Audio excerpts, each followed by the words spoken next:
د خپل مړو خوبیان بیانوي او د بدیانو نه ځان ساتي، ځکه چې د نبی اسلام حدیث مبارک ته دغه حدیث ابو داود شریف را نقل کړی دی. نبی صلی الله علیه وسلم مبارک فرمای اذکروا محاسن موتاکم وقفوا عن مساویهم او کما قال علیه الصلاۃ والسلام.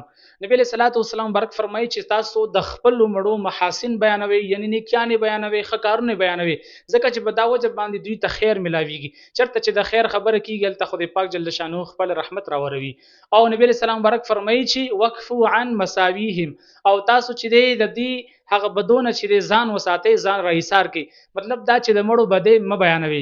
لکه څنګه دغه حدیث په تشریح کې محدثین لیکي چې تاسو د خپل مړو چې هغه کارونه بیانوي چې هغه ښه کارونه وي، هغه د هغه نیکیان وي، د هغه صدقات خیرات وي، د هغه ښه افعال وي، هغه بیانوي.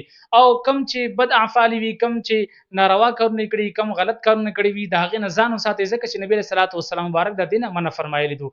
لکه څنګه غسال لپاره مطلب دا چې هغه څوک چې هغه یو مړی ته غسل ورکوي، دا غي لپاره دغه مسله ده چې کله په دغه مړی کې یو داسي ښه عمل ویني چې مطلب دا چې داغه مخ نه چې نور راخته یا چې داغه وجود نه خوشبوئی راتله، باید چې هغه د دغه خبرې چې په دنیا کې چرچی وکي، هر چاته بیان کی، ځکه چې دا د مړی لپاره یو خوبي ده.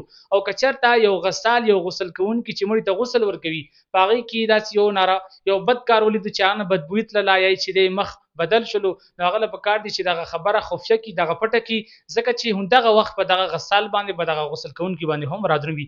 او بل دا کچرته ته د میت ښه افعال بیانوي، نو دینه چې هغه ته هم خیر رسیږي. او کچرته ته د هغه بد افعال بیانوي، بد کارونه بیانوي، دا د هغه لپاره غیبت ته یاد ساتي. هغه غیبت چې د ژوند دي دا د مړي غیبت چې دا ډیر سخت دی. وجه د علماو د لیکلي دو چې د ژوندۍ غیبت وکي ته بلار چې دا غ ژوندینه بچی دی معافي غواړي، بخنه بو غواړي، او دا خبر امکان شته چې هغه ته معاف کی.